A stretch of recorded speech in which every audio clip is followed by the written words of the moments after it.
Mheshimiwa Spika, naomba nitumie nafasi hii kwa dhati ya moyo wangu kumshukuru Mheshimiwa Rais Dr. Samia Suluhu Hassan, Rais wa Jamhuri ya Muungano wa Tanzania, kwa imani kubwa alionionyesha kwangu kwa kuniteua nimsaidie katika jukumu la utumishi kwa nafasi ya Waziri Mkuu wa Jamhuri ya Muungano wa Tanzania. Nitafanya kazi hiyo kwa bidii, kwa uaminifu na kwa uadilifu mkubwa. Pili, nimpongeze kwa dhati Mheshimiwa Rais kwa hotuba nzuri.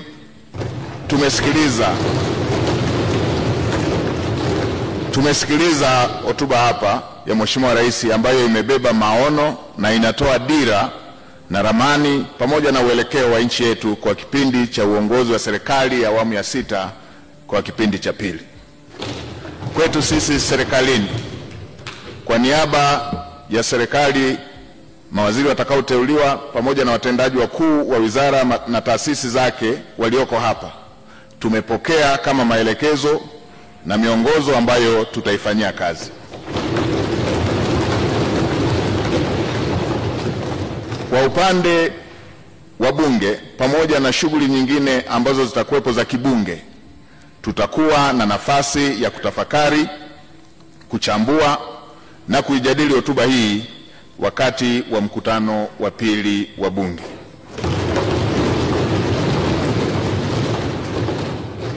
Kwa mantiki hiyo, Mheshimiwa Spika, nitumie fursa hii kuwashukuru wabunge wote kwa ushirikiano ambao wametoa katika kuidhinisha jina langu.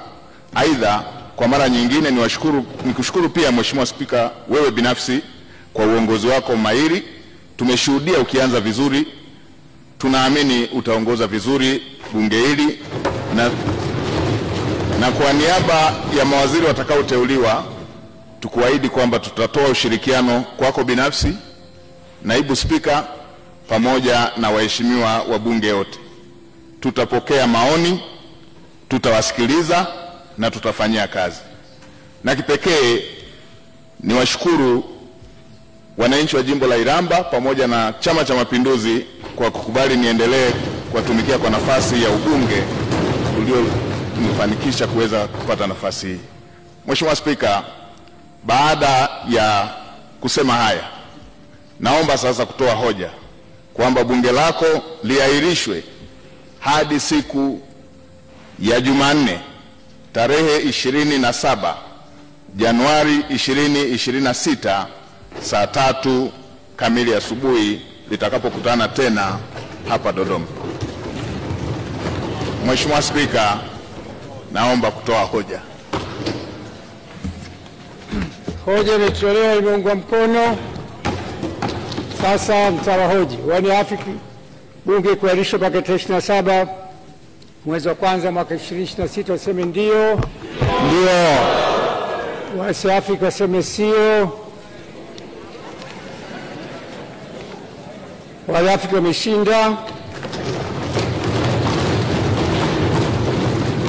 Waheshimiwa bunge, sasa wimbo wa taifa pamoja na Afrika Mashariki.